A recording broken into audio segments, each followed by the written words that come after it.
En todos los acontecimientos que rodean el desarrollo de este apasionante relato, vamos a encontrar instrucciones claras para nuestras vidas. De la pluma del escritor bíblico se nos dirá que nadie puede huir de Dios, pues en algún momento nos encontraremos ya sea con su misericordia o ya sea con su justicia. Aprenderemos que nuestros pensamientos no son los mismos que los de Dios, pues como son más altos los cielos que la tierra, así son más altos sus pensamientos que nuestros pensamientos. Por sobre todas las cosas, la palabra inspirada desde este relato histórico nos mostrará el carácter del Dios que se reveló en nuestro Señor Jesucristo. En el capítulo 1 del libro de Jonás, Dios comisiona a su profeta para llevar un mensaje de juicio a la ciudad de Nínive. Una vez recibida la orden, Jonás, cuyo nombre significa paloma, abrió sus alas y voló, pero no para dirigirse en dirección del cumplimiento de la voluntad divina, sino más bien en rebeldía contra sus órdenes. El texto nos dice que Jonás se levantó para huir de la presencia de Dios. En el momento mismo cuando rechazó el llamado del Señor, quedó lejos de su presencia. Esta nos dice que la desobediencia automáticamente nos aleja de la comunión con Dios. Huir de los mandatos por Dios revelados implica huir de su presencia. Jonás es como el hermano menor en la historia del hijo pródigo, pues al igual que éste, sale de la presencia del Padre para hacer su propia voluntad. Con sus decisiones, Jonás comenzó un descenso progresivo que lo llevaría hasta el interior de un gran pez. Nuestro pecado nos llevará a descender y cosechar las consecuencias. El descenso espiritual será lento pero seguro cuando entramos en rebeldía contra las órdenes de Dios. Jonás no quería que Dios mostrara su misericordia sobre los enemigos de Israel, y en consecuencia con su deseo, decidió ir hacia Tarsis, en dirección contraria a Nínive. Jonás entonces descendió hacia el puerto de Jope para comprar un tiquete que lo llevara a Tarsis. Jonás no encontró obstáculos al principio de su viaje. Una embarcación estaba lista en puerto para zarpar. Por otra parte, Jonás fue aceptado en la embarcación sin ningún problema. Tenía con qué pagar el costoso tiquete. El tiempo era propicio. En resumen, nada ni nadie pudo impedir de momento que la paloma alzara vuelo hacia tierras apartadas de la voluntad divina. Todas las circunstancias parecían favorecer el viaje de Jonás. Muchas veces cuando las cosas pasan como queremos, aunque estemos en rebeldía, podemos asumir equivocadamente que Dios está a nuestro favor. Cuando no estamos siguiendo la instrucción de la palabra de Dios, no tomemos los acontecimientos como la guía de nuestra vida. No podemos juzgar las providencias de Dios como su aprobación a nuestros actos desobedientes. Escudriñemos su palabra y cumplamos con lo que ahí está escrito. Ese es el parámetro, no las circunstancias. No tomemos los actos de la vida cotidiana como nuestro instructor, cuando no hemos tomado la palabra de Dios como lámpara a nuestros pies y luz para nuestro camino. Una vez Jonás ha iniciado su viaje, Dios comienza la persecución del profeta fugitivo. Así como Dios planea enviar a Jonás para detener la corrupción en Nínive, Dios envía un gran viento para detener la obstinación del profeta. Una vez Dios ha dado la orden, los vientos y el mar se unen para formar la gran tempestad. La embarcación es entonces agitada tan violentamente que se pensó que se partiría la nave. El mar estaba siendo agitado por el poder de Dios en reacción al pecado de su siervo. El pecado acarrea consecuencias. Algunas de ellas nos parecerán como tormentas. En los momentos cuando las señales del enojo divino están sobre nosotros, debemos tomar medidas contra el pecado que lo provocó. Confesar el pecado y arrepentirse son las acciones que tomarán todos aquellos que se identifican como creyentes. La santidad de Dios le lleva a reaccionar contra todo aquello que es contrario a su carácter perfecto, y en esta ocasión, la desobediencia de Jonás estaba provocando el enojo santo. La ira de Dios se puede entender como la manifestación de la indignación divina contra el pecado del hombre. Los vientos de la aflicción aparecerán para refrenar nuestro pecado, y en combinación con el mar de la prueba, Dios nos encaminará hacia sus propósitos. Los sacudones de Dios vendrán cuando nuestra confianza se esté posicionando en el lugar incorrecto. El mar se agitará cuando la seguridad se encuentre dentro de nosotros mismos. Los vientos se enfurecerán cuando la fe debilitada necesite renovación inmediata. La tempestad se producirá cuando nuestra obstinación necesite ser refrenada. En un esfuerzo por aligerar el peso de la nave, la tripulación procedió a desocupar el barco de las mercancías que llevaba. Los hombres están dispuestos a renunciar a sus bienes más preciados con tal de preservar la vida. Qué bueno que los hombres estuvieran dispuestos a dejar aquellas riquezas, placeres y honores que no pueden guardar sin naufragar en cuanto a la fe y la buena conciencia y arruinar sus almas para siempre. Aquellos que pierden sus beneficios temporales por asegurarse el bienestar espiritual serán inefables ganadores al final, porque lo que pierden bajo estos términos lo encontrarán de nuevo para vida eterna. Mientras los marineros descargaban la nave de todo aquello que representaba peso, la embarcación podía mejorar en algo su navegabilidad, pero ante la furia del mar, estas medidas representaban solo pañitos de agua tibia. El mar estaba comunicando que estos intentos eran totalmente infructuosos. Los marineros debían entonces cambiar de estrategia si es que pretendían sobrevivir. Salir de aquella mortal situación era algo que solo podía solucionar Dios mismo, así que los navegantes necesitaban las instrucciones de Dios que reposaban en el entendimiento del profeta. La Biblia nos relata que Jonás descendió al interior de la nave para dormir. La paloma que debía volar bien alto rumbo a Nínive, ahora se esconde en la bodega de un barco incapacitada para dar testimonio, completamente inútil. Obsérvese cómo continúa el descenso de Jonás. El sendero de la desobediencia siempre conduce hacia abajo. La falta de arrepentimiento traerá una caída profunda hasta el punto de dejarnos dormidos frente al peligro que nos acecha. Mientras los marineros incrédulos claman a sus ídolos, Jonás, quien debería estar clamando al Dios verdadero, prefirió desentenderse del asunto, pero no lo haría por mucho tiempo, pues la voz del comandante retumbó en sus oídos para despertarlo de su letargo. Las palabras del capitán fueron apuntadas inicialmente en forma de una aguda pregunta: ¿qué tienes, dormilón? Tremendo que el hombre que fue comisionado para ir a reprender a los malvados ninivitas ahora sea reprendido por un pagano. Así como Dios habló al dormido Jonás por medio de un incrédulo, algunas veces, y para vergüenza del cristiano, los no creyentes serán usados por Dios para reprendernos. La voz de Cristo en el Evangelio es como la voz del capitán, pues hoy está despertando a muchos que no habían sentido los efectos de la tormenta sobre el alma. Cristo sigue despertando para vida eterna a muchos que venían dirigiendo sus pasos lejos de su voluntad. Para aquellos que hemos sido despertados, nos corresponde hacer retumbar los ecos del mensaje de Cristo en dirección de los incrédulos. No podemos dormir en tiempos de tormenta. La voz de Cristo en el Evangelio nos dice: despiértate tú que duermes, es hora ya de levantarnos del sueño y pelear la buena batalla de la fe. Corramos la carrera que tenemos por delante sin detenernos, puestos los ojos en el autor y consumador de nuestra fe. En la embarcación que parecía perdida, se comenzaron a realizar los primeros pasos en la dirección correcta. Despertar a Jonás fue lo primero, pero ahora se iniciaba la siguiente fase por medio de una serie de preguntas que buscaban obtener datos que permitieran tomar decisiones acertadas. Los marineros tenían ahora y ante sus ojos al culpable. Para la mente de la tripulación, si aquella tormenta poco común se había desatado contra ellos, es por causa de algo que Jonás había hecho contra su Dios. Por eso le indagan diciendo: decláranos ahora por qué nos ha venido este mal. El hombre debe plantearse las preguntas correctas para luego buscar las respuestas en el único lugar posible, la palabra de Dios. El hombre debe preguntarse cuál es su verdadero problema. Solo entonces podrá encontrar la salida del laberinto tenebroso del pecado y de sus consecuencias eternas. Ante las agudas preguntas, Jonás respondió que era hebreo y que temía al Dios de los cielos que hizo el mar y la tierra. Si Jonás temía al Dios de la creación, ¿cómo es que huye de sus propósitos? La obediencia es parte inherente del temor a Dios, así que debemos rogar para que la doctrina afecte nuestra voluntad, no solamente el intelecto. Comprender que la tormenta era una acción provocada por la mano de Dios en respuesta del pecado de su profeta motiva a los tripulantes para hacer una pregunta: ¿qué haremos contigo para que el mar se nos aquiete? La respuesta de Jonás fue: tomadme y echadme al mar, y el mar se os aquietará. La única forma de terminar con la violencia desatada en el mar era únicamente mediante el ofrecimiento de una satisfacción que para el caso correspondía al sacrificio del culpable. La ira de Dios por la rebeldía de Jonás reclamaba a Jonás, por eso Jonás debía ser ofrecido en sacrificio. Esto fue lo que hizo Cristo mediante el ofrecer su vida perfecta en rescate del pecador.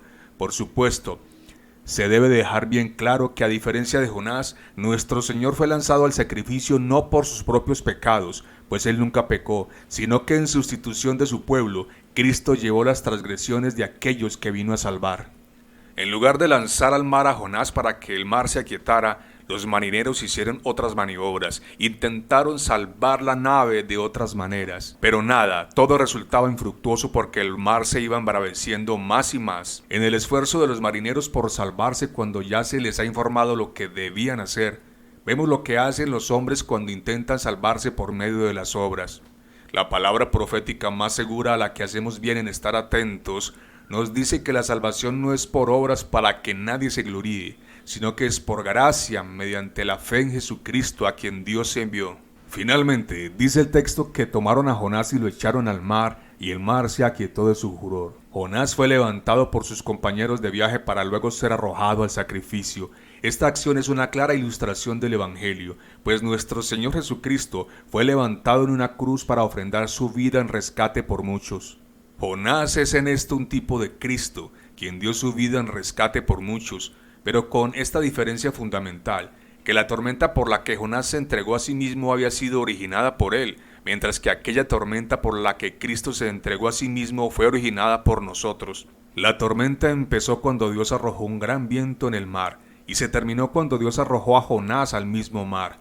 La tormenta empezó para la humanidad cuando el primer Adán arrojó la desobediencia sobre sus descendientes, pero se terminó para los redimidos cuando el segundo Adán, Cristo, arrojó sobre ellos su perfecta obediencia. Cuando el pecado es el Jonás que origina la tormenta, debe ser echado al mar. Debemos abandonarlo y ser su muerte. Debemos huir de aquello que de otro modo nos hundirá a nosotros en destrucción y perdición.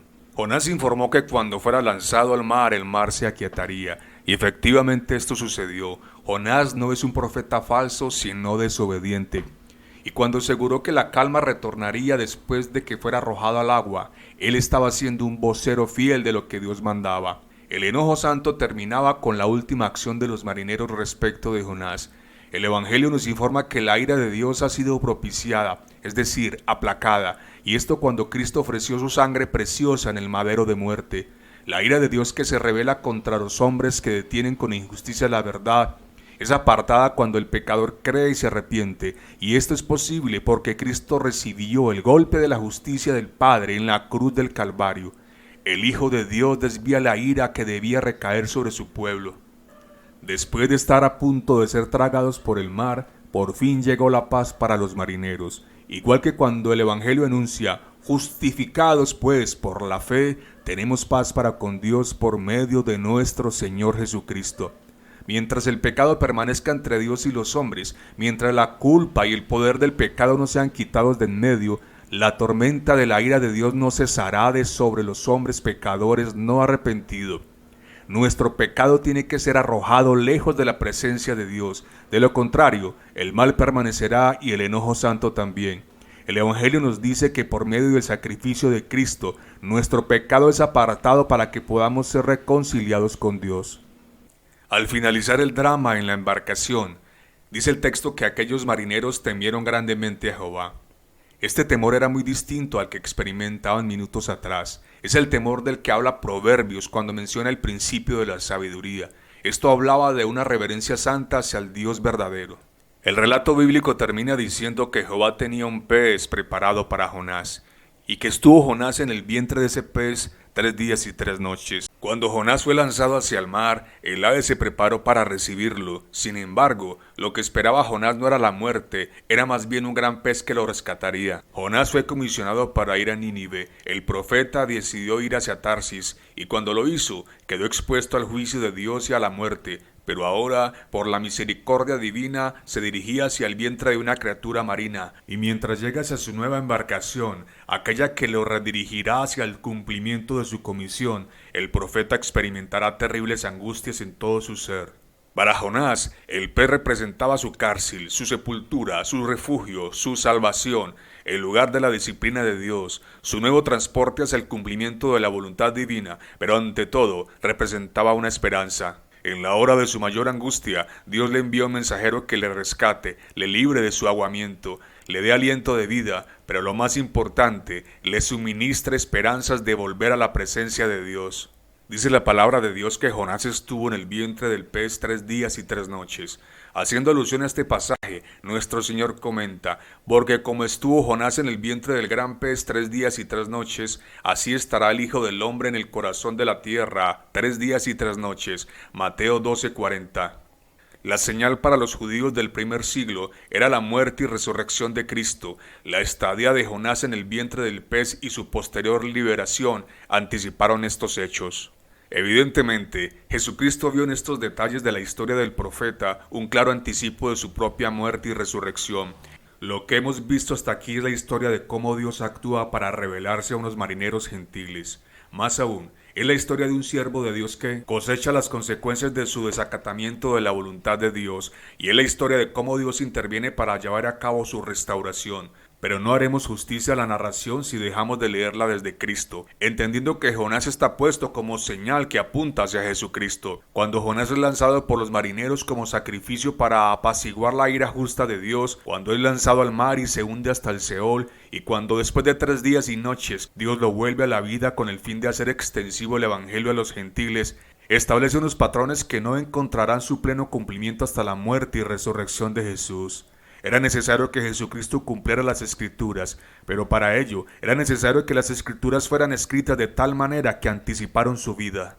¿Fue el sepulcro de Jonás algo extraño, algo nuevo? Así lo fue el de Cristo, en el cual aún no se había puesto a nadie. Estuvo Jonás en él la mayor parte de los 3 días y las 3 noches, así también Cristo, pero a ambos para resucitar de nuevo y traer la doctrina del arrepentimiento al mundo gentil. Amén.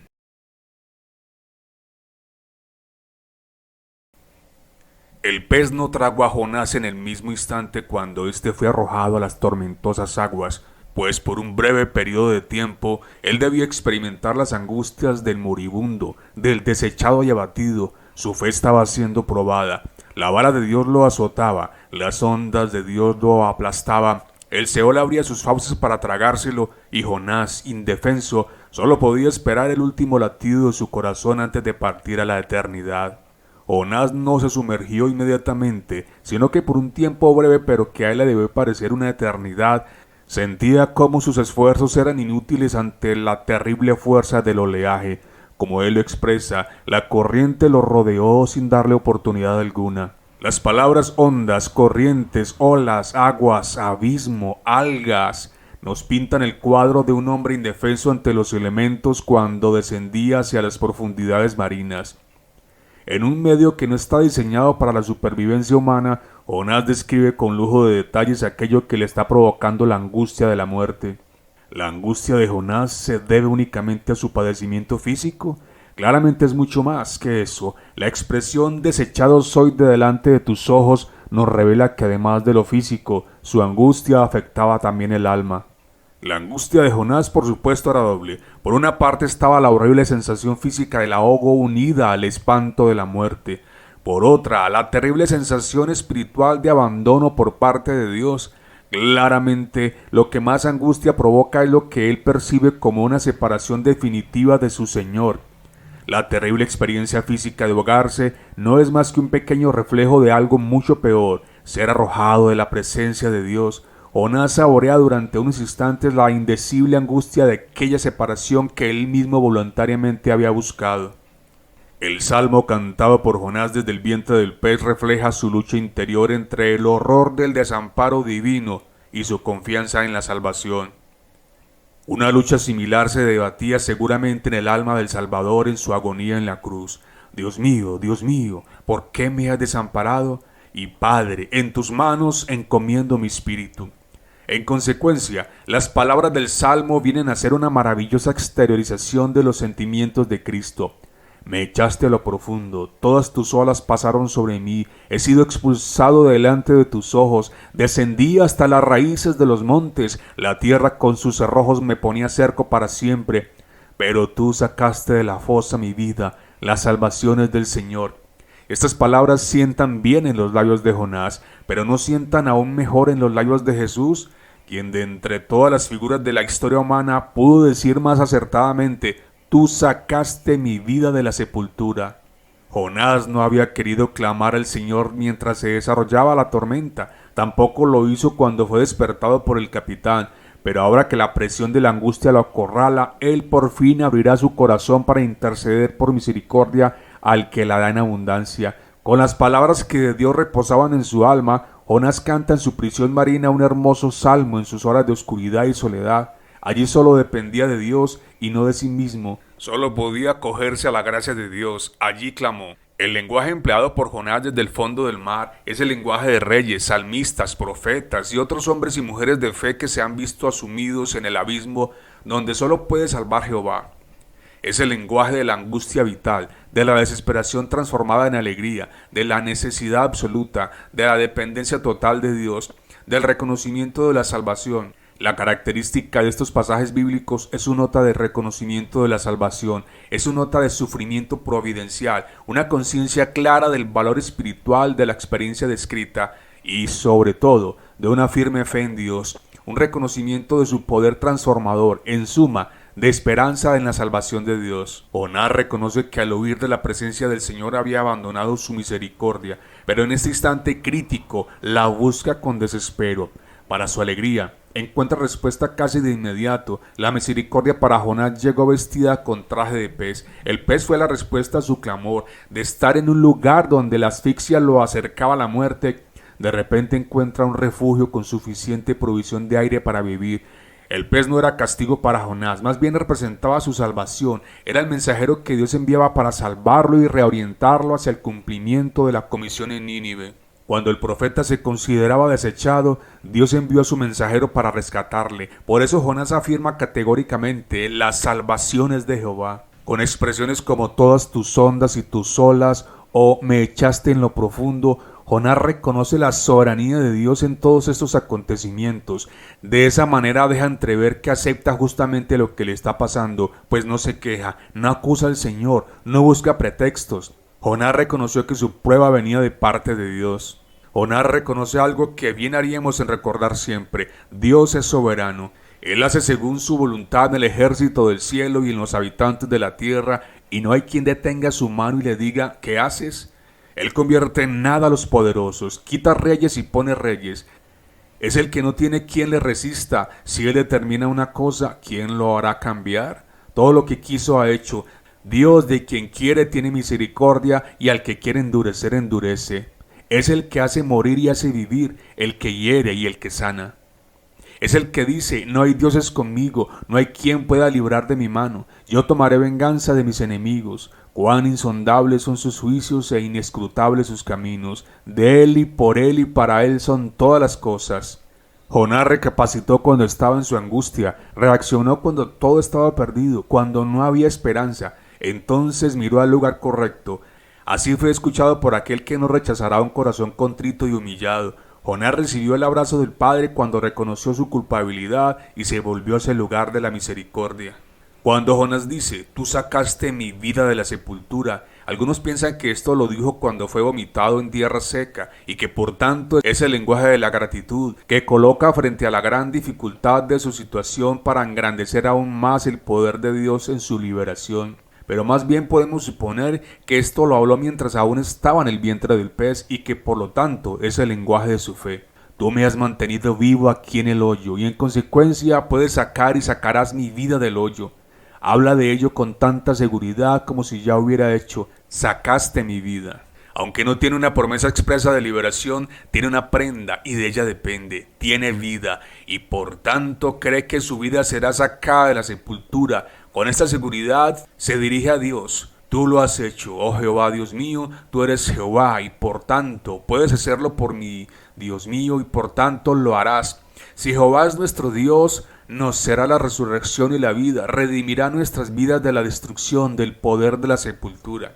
Pasados los primeros momentos de extrema angustia, después de ser tragado por el pez, al comprender que Dios ha intervenido para guardar su vida y al meditar sobre el pez como instrumento de la providencia divina, con total acierto puede afirmar: tú sacaste de la fosa mi vida.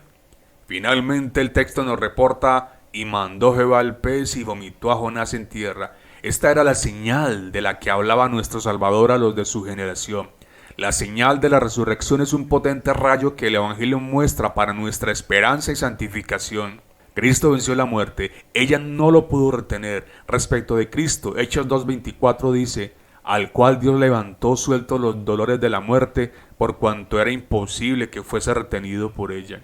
Cristo es el primero en resucitar para no morir jamás, y todos los que crean por su gracia tienen esta misma esperanza. Era imposible para la muerte vencer al que es sin pecado, y de la misma manera les será imposible vencer a todos los que Él vino a salvar. Aquel que estuvo muerto, pero que ahora vive por los siglos de los siglos, el primero y el último. Él es el único que tiene las llaves de la muerte y del Hades, y a su debido momento, a la hora señalada, a la final trompeta, las hará girar para que se abran las cerraduras de las tumbas, y todos aquellos que el Padre le dio salgan a recibirle en la reunión final y gloriosa de los hijos de Dios. Jonás, por medio de esta preservación milagrosa, fue designado para ser hecho un monumento de la misericordia divina, para ánimo de aquellos que han pecado y han huido de Dios, para que vuelvan y se arrepientan. Además, Jonás es un ilustre tipo de Cristo, quien fue sepultado y resucitó de nuevo conforme a las Escrituras. Amén.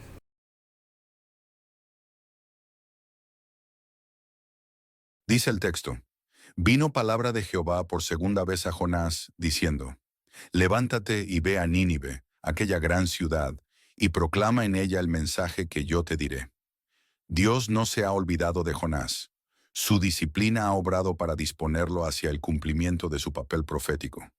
Ahora sí la paloma abrirá sus alas para volar rumbo a su propósito. Al que es hijo y no bastardo, Dios enviará su vara correctora para que reaccione y salga hacia el camino de la obediencia. Nos reporta el texto que Jonás se levantó y fue a Nínive conforme a la palabra de Jehová. Nuestra obediencia debe ser siempre conforme a la revelación del Señor en su palabra. Por consiguiente, no podemos elegir qué obedecemos y qué no. No podemos tergiversar el significado de las palabras por Dios reveladas. Los dos extremos pecaminosos frente a la responsabilidad de obedecer son el legalismo y el libertinaje. Inventar reglas es asunto de muchos hoy, pero en otros la tendencia es a minimizar las implicaciones del mandamiento divino. En un intento por calmar la conciencia al sentirse cumplidores, muchos inventan reglas e intentan cumplir con lo que Dios no ha mandado, pero por otro lado, lo que hacen otros es mutilar los mandatos divinos para sentirse cristianos, mientras aman el mundo y sus pasiones. Dice el texto, y comenzó Jonás a entrar por la ciudad, camino de un día, y predicaba diciendo, de aquí a 40 días Nínive será destruida. ¿Por qué darles 40 días de plazo? ¿Por qué no destruirlos sin previo aviso? ¿Este plazo para qué era? Indudablemente era para, como el rey manifestó, convertirse cada uno del mal camino. El profeta debía denunciar la maldad de los ninivitas, y esto implicaba que se les estaba invitando al arrepentimiento so pena de ser destruidos en 40 días. La palabra del profeta, por lo tanto, daba esperanzas de recibir el perdón de Dios, pero de por medio se establecía una cláusula de carácter obligatorio. Los asirios debían abandonar su maldad. La predicación del profeta es, explícitamente, una advertencia de juicio, pero implícitamente es una llamada al arrepentimiento y un mensaje de gracia. La santidad de Dios demanda que se castigue el pecado, por eso su justicia demanda satisfacción. Casos como el diluvio universal, Sodoma y Gomorra y tantos otros mostraron la realidad de que la paga del pecado es la muerte, y que Dios no tendrá por inocente al culpable. Pero antes que el juicio de Dios se ejecute, Él da tiempo al hombre para que se vuelva de sus malos caminos. Nínive recibirá esta gracia por medio de las palabras de advertencia de un mensajero que no quería obedecer. El mensaje de Jonás, de aquí a 40 días Nínive será destruida, nos dice que la maldad desata la ira de Dios, y los asirios estaban a punto de experimentarla. Aquellos que son columna y baluarte de la verdad no pueden ser neutrales frente al error y la mentira. El mal tiene que ser denunciado, el juicio de Dios que viene como consecuencia también, y en todo esto, la Iglesia no debe temer lo que puedan decir o hacer los hombres. Hablar a favor de la santidad implica no solo manifestarse en contra del pecado, además se deben comunicar las advertencias de la palabra de Dios frente a los que permanezcan sin reconocerlo. El Evangelio anuncia que Dios derramará su justa ira sobre todos los hacedores de maldad, aquellos que han despreciado el amor de la verdad para ser salvos. pero al mismo tiempo nos informa que Dios recibirá a todo aquel que acuda a Cristo en arrepentimiento y fe. El Evangelio solo presenta dos acciones: ira por un lado para todo aquel que detiene con injusticia la verdad, o misericordia en Cristo Jesús para todo corazón contrito y humillado que busque la paz y la siga. El enojo santo estuvo presente en la embarcación, pero cuando Jonás fue lanzado a la gran tempestad, ese enojo fue propiciado, es decir, aplacado. Ahora estamos en Nínive, donde el enojo divino está a 40 días de ser derramado, así que los ninivitas deben reaccionar pronto si es que no quieren perecer. Jonás no fue a Nínive a sugerir cuentos sacados de su imaginación. No fue a dar lindos consejos de cómo sacarle el mayor provecho a las capacidades humanas. No fue a instruir acerca de cómo vivir la mejor vida ahora. No fue a dar sugerencias. Fue a ordenar cambios inmediatos, pues inmediato era el juicio de Dios que se acercaba. La historia de Jonás nos mostrará que para los cambios de raíz, es decir, para solucionar el problema del pecado, que es en últimas lo que origina la desgracia del hombre, se necesita traspasar el corazón del pecador con la espada de dos filos, que es la palabra de Dios. Y eso fue precisamente lo que pretendía hacer el mensaje que Dios le entregó a Jonás. Cuando el profeta habló a los de Nínive, era Dios ordenando el fin de la iniquidad y de la rapiña de sus habitantes. Asimismo, en el Evangelio se escucha la voz de Cristo ordenando a todos los hombres en todo lugar: arrepentíos y creed en Evangelio. El verdadero Evangelio no sugiere, ordena, no entretiene, edifica, no ofrece seguridad falsa, advierte lo que vendrá, no adormece, más bien despierta, no ofrece esperanzas para esta vida temporal, más bien su énfasis está en la vida eterna. La información que los ninivitas tenían era única y exclusivamente que se les avecinaba un desastre nacional en 40 días. Jonás pudo haberles dicho algo más, de haber anunciado juicio y nada más, sin vislumbrarse alguna esperanza de recibir el perdón de aquel a quien habían ofendido con su maldad. El mensaje hubiera quedado corto. Por lo que vemos en las Escrituras, cuando Dios decide advertir antes de traer su juicio, Él además presenta la esperanza. Por eso se puede entender que un aliciente para convertirse del mal camino, como lo dice el texto, era la posibilidad de que Dios se apartara del ardor de su ira, y en esa circunstancia no perecerían. Por las ideas que deja entrever el texto, tenemos que Jonás no predicó un mensaje tan condensado.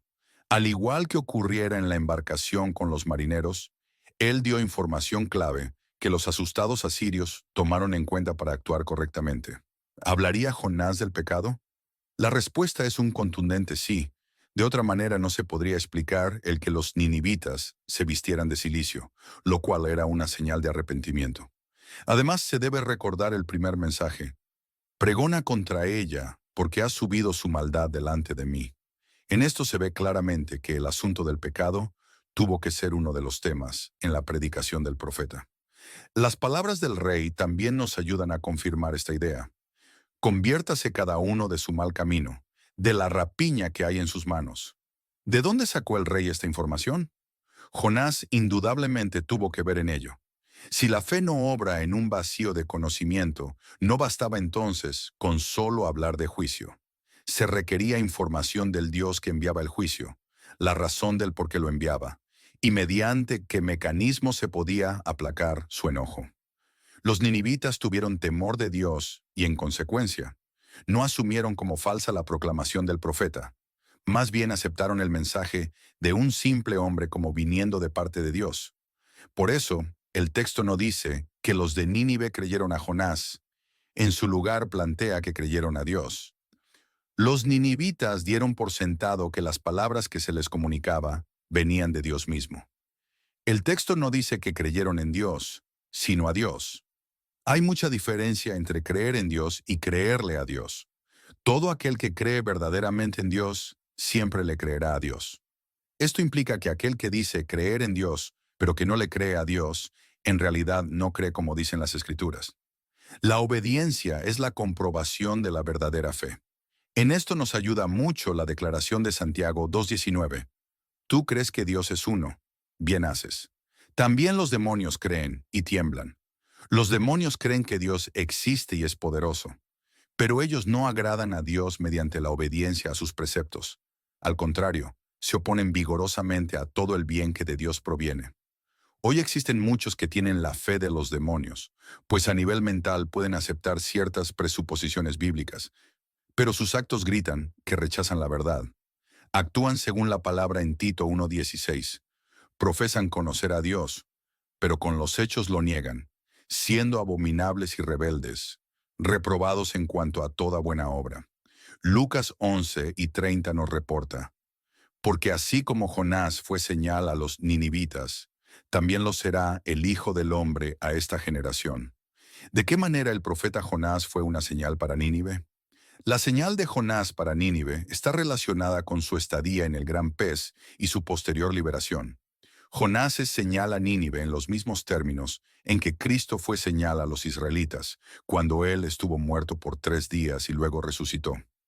Es indudable que los ninivitas supieron de la estancia de Jonás en el gran pez. Si no, es difícil de entender que Jonás, en palabras de Cristo, fuese señal a los ninivitas. Para los ninivitas, la señal era claramente la reaparición milagrosa del hombre que se creía muerto. No había sido echado en el mar durante una furiosa tempestad y hasta había sido tragado por un gran pez. Sin embargo, estaba vivo y con buena salud.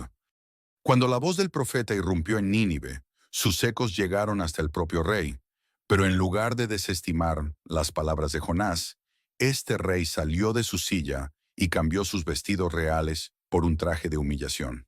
Dice el relato que el rey se vistió de cilicio. El cilicio era ropa toscamente tejida y de tela oscura, generalmente de pelo de cabra o de camello. Era una vestidura áspera que se ponían los que estaban de duelo o en una actitud de arrepentimiento. Todo aquello que identificaba al soberano de la ciudad le fue quitado de su humanidad. En las horas de angustia que vivían los ninivitas, todos eran iguales ante el Dios que los llamaba a cuentas. Así que este gobernante se dispuso para acompañar al pueblo en el clamor y la humillación. El orgullo real fue desechado para en su lugar asumir la humildad que el caso demandaba.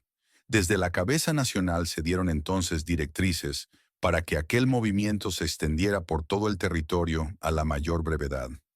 El Evangelio ordena hacer lo que el rey de Nínive hizo, moverse de la silla en la que nos sentamos como reyes de nuestra propia vida, despojándonos de las vestiduras que solo son hojas de higuera delante del Señor. El Evangelio ordena al hombre quitarse las vestiduras que él cree son de rey, pero que en realidad son trapos de esclavo. El Evangelio anuncia que el hombre debe despojarse de su traje de orgullo y vestirse de cilicio, que es un espíritu contrito y humillado delante del Señor. La humillación es un mandato para todos los que pretendan ser reconciliados con Dios. Santiago 4:10 dice: humillaos delante del Señor, y Él os exaltará. 1 Pedro 5:6 por otra parte comenta: humillaos pues, bajo la poderosa mano de Dios, para que Él os exalte cuando fuere tiempo. Humillar el orgullo es una necesidad del alma arrepentida. Conversión sin humillación es una simulación llena de contradicción. Si el peor enemigo del alma humana es el orgullo del corazón, la humillación del corazón es un buen amigo para la salvación. Si se humillare mi pueblo, sobre el cual mi nombre es invocado, y oraren, y buscaren mi rostro, y se convirtieren de sus malos caminos, entonces yo oiré desde los cielos, y perdonaré sus pecados, y sanaré su tierra. Los ninivitas entendieron que se les convocaba a juicio a causa de sus vidas malvadas. Así que el rey pensó en librarse de la destrucción, pacificando a Dios, y eso solo podía lograrse mediante el arrepentimiento. El rey se convirtió en un pregonero igual que Jonás, pues ordenó que todos clamaran a Dios fuertemente y se convirtieran del mal camino y de la rapiña de las manos. Pero no se quedó ahí. Además exclamó en representación de toda la ciudad: ¿quién sabe si se volverá y se arrepentirá Dios, y se apartará del ardor de su ira, y no pereceremos? Los de la ciudad saben solamente que vendrá un juicio. Si fuera así, las palabras del rey no dejarían entrever ninguna esperanza, de manera que también debieron saber cómo librarse del juicio. Los culpables debían aceptar como un hecho ciertísimo la advertencia que contenía el mensaje encomendado al profeta. Pero en segundo lugar, y como consecuencia de lo primero, debían proceder a cambiar su conducta. Ellos creyeron a Dios, pero seguidamente se convirtieron de su mal camino. La fe siempre es arrepentida. Lo uno sigue a lo otro. Estos son los dos elementos claves de la conversión. La fe y el arrepentimiento constituyen la disposición del pecador para confiar en lo que Cristo hizo para salvar a pecadores. Y en consonancia con eso, reconocer el pecado apartándose de él. El capítulo 3 termina diciendo que Dios se arrepintió del mal que había dicho que les haría, y no lo hizo. Este lenguaje lo hallamos en otras partes de la Biblia. En un instante hablaré contra pueblos y contra reinos, para arrancar y derribar y destruir. Pero si esos pueblos se convirtieren de su maldad contra la cual hablé, yo me arrepentiré del mal que había pensado hacerles. Jeremías 18, 7-8. Al volverse de sus malos caminos, los ninivitas hacen que Dios también se vuelva de su juicio. Esta es una característica inmutable de Dios. Castiga sin piedad y con plena justicia a los que se endurecen ante sus advertencias, pero se deleita en mostrar su misericordia a los que se vuelven de sus malos caminos. Naturalmente, Dios no tuvo la obligación de anular su amenaza de juicio. Lo hizo por pura gracia, como reconoce el propio Jonás. Pero la repetición del lenguaje deja claro que el arrepentimiento de Dios no es arbitrario. Su misericordia ciertamente no es el pago de la contrición de Nínive, porque el hombre nunca puede merecer la gracia de Dios, pero sí es su respuesta. Allí donde no hay arrepentimiento humano, de ninguna manera habrá perdón divino. En este progreso de la historia, llegamos al punto donde encontramos el milagro más impresionante de todo el libro y quizás de toda la Biblia. El mayor milagro no fue la desaparición milagrosa de la tormenta, el pez que se tragó a Jonás o la planta que lo favoreció, fue más bien la conversión de los ninivitas. Dice el texto que vio Dios lo que hicieron, que se convirtieron de su mal camino. La conversión masiva de los ninivitas fue un evento único en la historia de la salvación, solo comparable con la sorprendente aceptación del Evangelio por parte de los gentiles a partir de Pentecostés. Amén.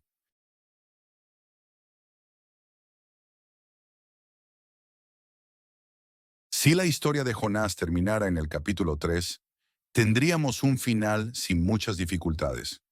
El profeta que al principio se negaba a obedecer, finalmente cumplió con lo que se le mandaba, pero el relato no termina ahí, pues ahora se agrega un nuevo capítulo que planteará nuevas dificultades de interpretación. Dice el texto: pero Jonás se apesadumbró en extremo y se enojó, y oró a Jehová y dijo: ahora, oh Jehová, ¿no es esto lo que yo decía estando aún en mi tierra? Por eso me apresuré a huir a Tarsis, porque sabía yo que tú eres Dios clemente y piadoso, tardo en enojarte y de grande misericordia, y que te arrepientes del mal. Ahora pues, oh Jehová, te ruego que me quites la vida, porque mejor me es la muerte que la vida.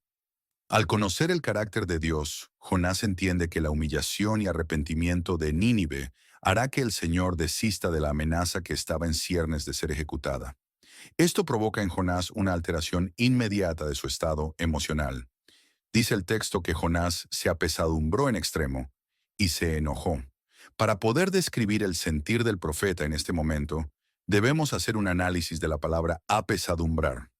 Dice el diccionario que es un sentimiento de tristeza, de padecimiento físico o moral. Es cuando una persona siente desazón o disgusto. Jonás está cabizbajo y deprimido por la noticia del arrepentimiento de Nínive. Jonás está abatido al saber que con seguridad el juicio de Dios no se derramará sobre la ciudad gentil. La palabra hebrea, analizándola en el contexto, muestra que Jonás ha caído en un profundo hundimiento. Jonás se desesperó. No es que esté rabiando contra Dios, está hecho polvo, no ve luz por ninguna parte, está profundamente deprimido. Desde el comienzo, el profeta no estuvo de acuerdo con ir a predicar a Nínive, y ahora que ha visto el arrepentimiento de sus habitantes, no está de acuerdo con el resultado que produjo su mensaje. La oración que hace en este instante refleja esa inconformidad. Nínive había hecho mal, por ello Dios iba a hacerle mal. Cuando Nínive se arrepiente de su mal y Dios decide no hacerle mal, esto le causa mal a Jonás. El texto hebreo dice literalmente: fue un mal a Jonás. Expresa su indignación de la manera más contundente que sea posible. Nuevamente, un juego de palabras refuerza el vínculo con el versículo anterior. Dios se arrepiente del mal que había propuesto contra Nínive. En cambio, para Jonás, el mal consiste precisamente en aquel arrepentimiento de Dios. Para Jonás, el hecho de que una catástrofe no caiga sobre Nínive es, en sí, una catástrofe. Sus criterios y sentimientos parecen ir al revés que los de Dios. Las palabras de Jonás son un grito de desesperación. Indican que su problema no está con los ninivitas, sino con Dios mismo. ¿Cómo puede cuestionar el carácter del Dios al que pretende servir? ¿Y cómo cuestionarlo si él mismo ha sido el beneficiario de su misericordia? Jonás es consciente de la contradicción implícita en sus palabras, pero las derrama delante de Dios de todas maneras. El desagrado de Jonás señala el punto, cuando los hijos de Dios no están conformes por las decisiones de Dios. Así no lo expresemos con palabras. La inconformidad respecto de los hechos de Dios será una actitud pecaminosa contra la cual deberemos luchar hasta el final. Toda circunstancia en esta vida tiene un origen superior que bien haríamos en recordar siempre. Quejarnos respecto de las circunstancias en alguna manera es una acción pecaminosa que comunica nuestro desacuerdo respecto de los propósitos de Dios. En este relato bíblico vemos a un hombre entrar en este pantanoso escenario. Dios gobierna sobre las circunstancias, y sean o no de nuestro agrado, ellas siempre estarán dirigidas hacia su bendita gloria. Apaguemos los gritos de queja y más bien alabemos al que hace que todas las cosas obren para el bien de los que le aman. Esperemos en completa paz por los frutos que resultarán de confiar en el Señor, cuando ante nuestra vista se presenten diversos acontecimientos que hoy no comprendemos muy bien. Tal es el hundimiento del profeta, que a continuación dice: Ahora pues, oh Jehová, te ruego que me quites la vida, porque mejor me es la muerte que la vida. Al desear la muerte, Jonás está permitiendo que descubramos el estado anímico por el que pasa. Parece que una depresión profunda agobia su alma, pues son las personas deprimidas las que quieren morirse. Una de las grandes preguntas del libro es: ¿por qué Jonás no quiere ir a Nínive? Consideremos ahora la razón más probable. Jonás sabe que su mensaje puede llevar a los ninivitas al arrepentimiento. Y como él conoce muy bien el carácter perdonador de Dios frente a los que se humillan y se alejan del mal, entonces, si la ciudad se arrepiente, Dios hará lo mismo.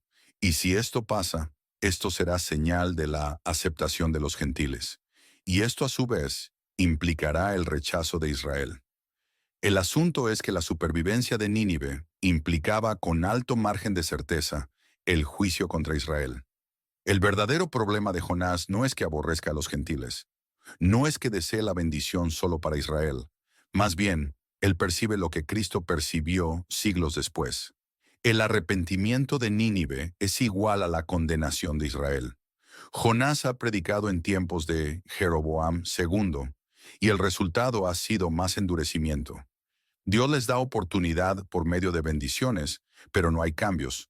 Entonces el Señor trae el ejemplo del arrepentimiento de unos paganos sin antecedentes espirituales para dejar sin excusa al olivo natural. Con esta luz se descubría la profunda impiedad de Israel. Lo que hunde a Jonás, por consiguiente, no es la bendición a los ninivitas, sino la contrapartida, es decir, el castigo inevitable de su nación. Entiende que la conversión de los gentiles es una cara de la moneda. La otra cara es la condenación de Israel. La conversión de los gentiles era seguro presagio de la destrucción del pueblo escogido. Puesto que Jonás percibió como en un espejo la cercana ruina de Israel, se apesadumbró por esta causa. Si el Señor quiso salvar a Nínive, no solo era para mostrar que la salvación es de Jehová, o que Él tiene misericordia de quien quiere, por el puro afecto de su voluntad. Era además para dejar un precedente que sería usado para juzgar al Israel apóstata no solo de la época de Jonás, sino también para el Israel de los tiempos de Jesús. Nuestro Señor afirmó: los hombres de Nínive se levantarán en el juicio con esta generación y la condenarán, porque ellos se arrepintieron a la predicación de Jonás, y he aquí más que Jonás en este lugar. Parafraseando este versículo, la idea sería más o menos así: los hombres de Nínive que se arrepintieron a la predicación de Jonás se levantarán en el día del juicio con la generación de israelitas de ese tiempo, y la condenarán, porque ellos se arrepintieron ante el primer mensaje de un profeta extranjero que con tenacidad se resistía, Pero la nación israelita permaneció endurecida, a pesar de que le fueron enviados muchos profetas nacionales, con multitud de mensajes en variadas ocasiones, con fidelidad e insistencia, arriesgando sus vidas y enfrentando todo tipo de oposición. ¿Cómo entonces pudo el pueblo escogido por Dios tratar tan mal a sus profetas, cuando los gentiles de Nínive recibieron de tan buena manera a un profeta judío que no quería obedecer? En Israel, Jonás había predicado la generosidad de Dios y su dispensación de años de prosperidad. Sin embargo, lejos de responder con arrepentimiento y fidelidad ante este mensaje de la misericordia divina, Israel había aumentado su práctica de la idolatría. Ahora el profeta se desespera porque la dureza espiritual de Israel contrasta con el espíritu dócil y arrepentido de los ninivitas. Un pueblo gentil presta atención a la advertencia divina y así se salva del juicio. ¿Qué esperanza puede haber para un pueblo conocedor de los caminos de Dios, que sin embargo se endurece ante las advertencias de los profetas? Ve venir el implacable castigo de Dios. Ay de Asiria, vara de mi ira, y báculo en cuyas manos está mi indignación. Contra una nación impía la envío y contra el pueblo de mi furor la mandaré, para que capture botín y tome despojos y los pisotee como el lodo de las calles. Isaías 10:5-6. Después de los acontecimientos descritos en los 3 primeros capítulos, Dios vuelve a comunicarse mediante palabras. Es entonces cuando lanza la pregunta: ¿haces tú bien en enojarte tanto? La versión de la Biblia en arameo llamada Peshita traduce: ¿tanta es tu angustia? En lugar de responder la pregunta, Jonás sale hacia el oriente de la ciudad a la espera de ver qué sucedería. Jonás quizás esperaba que la ciudad volviera a la rapiña de sus manos y en consecuencia se cumpliera con exactitud las palabras del juicio hasta hace poco anunciado. Parece que tenía esperanzas de que el arrepentimiento de los asirios hubiese sido temporal, y en esa condición Dios derramaría su juicio. Jonás esperaba que los asirios se arrepintieran de su arrepentimiento, volvieran a la rapiña de sus manos, y en esas condiciones Dios entonces se arrepentiría de su arrepentimiento. Dice el texto que Jonás se hizo una enramada y se sentó a esperar bajo el sofocante calor. Aquella construcción aliviaba un poco el malestar resultante de la exposición al implacable clima. Pero no era suficiente, por eso nuevamente aparece en escena la compasión divina. Dios entonces preparó una planta que produjo sombra y en consecuencia trajo un refrescante alivio, y esto a su vez produjo gran alegría al profeta. Las emociones de Jonás son como una montaña rusa. Este gozo inesperado nos permite leer el corazón de Jonás. La alegría se debe a la mejora de su campamento, lo que ha hecho desaparecer el malestar físico. ¿Pero será lo único? Posiblemente su gozo también incluya una variable espiritual. Jonás ve cómo Dios aún se ocupa de él. Las alas de su compasión aún siguen abrazándolo. Pero el motivo de la alegría estaba a punto de desaparecer. Dice el relato que al venir el alba del día siguiente, Dios preparó un gusano, el cual hirió la calabacera, y se secó. Así como Dios había preparado un pez para dar alivio a Jonás en un medio hostil, ahora hacía lo propio con otra criatura, pero para un objetivo distinto. Ambos, el pez y el gusano, eran instrumentos de Dios para dar lecciones vitales a Jonás. Como es fácil acomodarnos y desconectarnos de nuestras responsabilidades espirituales, muchas veces el Señor enviará un gusano para que destruya nuestra comodidad. Dios emplea un gusano para destruir algo a lo que Jonás da un valor irreal. Le ha otorgado a su planta un precio infinitamente más grande que el que tiene, y Dios la seca para mostrarle qué es lo que realmente tiene valor. Véase lo que son todos nuestros consuelos terrenales y lo que podemos esperar de ellos. No son más que calabaceras. Tienen sus raíces en la tierra. Son cosas perecederas. Se destruyen con el uso, y pronto somos privados de su consuelo. La calabacera se secó al día siguiente de nacer. Nuestras comodidades salen como una flor y son cortadas. Cuando más a gusto estamos con ellas, más decepcionados podemos quedar. Una pequeña cosa las seca. Un pequeño gusano en la raíz destruye una gran calabacera. Algo invisible e indetectable lo hace. Nuestras calabaceras se secan y no sabemos a qué atribuirlo. Aquello por lo que nos hemos alegrado sobremanera. Lo más querido, demuestra ser lo menos seguro. A todo esto, el Señor además envió desde el este una no muy grata compañía. Un viento abrasador acabó de empeorar la situación. Tras enfrentar al viento en el capítulo 1, ahora debe hacerlo nuevamente, solo que ya no es en combinación con un mar embravecido, sino con un calor abrasador. Un viento caliente, un sol intenso, una sombra inexistente. Todos estos factores se suman para sacar a flote, una vez más, las emociones de Jonás. El sol de la aflicción siempre será una excelente herramienta para sacar lo que se esconde en los rincones oscuros del corazón. Como este viento caliente, Dios enviará a nuestras vidas pruebas de fuego para la tarea de sacar y limpiar, de extraer y purificar. El libro termina diciendo, y dijo Jehová, tuviste tú lástima de la calabacera, en la cual no trabajaste, ni tú la hiciste crecer, que en espacio de una noche nació, y en espacio de otra noche pereció. Y no tendré yo piedad de Nínive, aquella gran ciudad donde hay más de 120,000 personas que no saben discernir entre su mano derecha y su mano izquierda, y muchos animales. El Señor está conduciendo a Jonás para que haga un análisis comparativo, y así pueda corregir su actitud pecaminosa. Dios no arremete contra Jonás ni cuestiona su integridad, más bien pone a consideración la escala de valores del profeta. Dios contrasta la actitud de Jonás hacia la planta con la suya propia hacia Nínive, a fin de establecer las verdaderas prioridades que su siervo debe sostener. A pesar de que los ninivitas estaban alejados de Dios, aún así, ya que eran seres humanos, Dios, siendo el padre de todo el género humano, los reconoció como suyos, por lo menos hasta el punto de concederles la común luz del día, junto con otras bendiciones de la vida terrenal. Se puede entender ahora el sentido de la comparación. ¿Tú salvarías la calabacera? ¿No salvaré yo esta gran ciudad? Nínive era una ciudad densamente poblada. El número de 120,000 se refiere probablemente a los infantes, lo que en total nos daría una cifra de entre 600,000 a 800,000 personas. La narración el autor no registra la respuesta de Jonás. Sospechamos que él no tuvo nada que contestar. ¿Cómo puede alguien que lamenta la pérdida de una planta y detrás de ella la pérdida de un pueblo justificar la destrucción de otro pueblo juntamente con muchos animales? ¿Cómo puede criticar a Dios por hacer con los ninivitas lo que él mismo quisiera hacer con los israelitas? ¿Salvarlos? ¿Por qué no puede el profeta sentir la misma pena ante Nínive que siente ante la planta?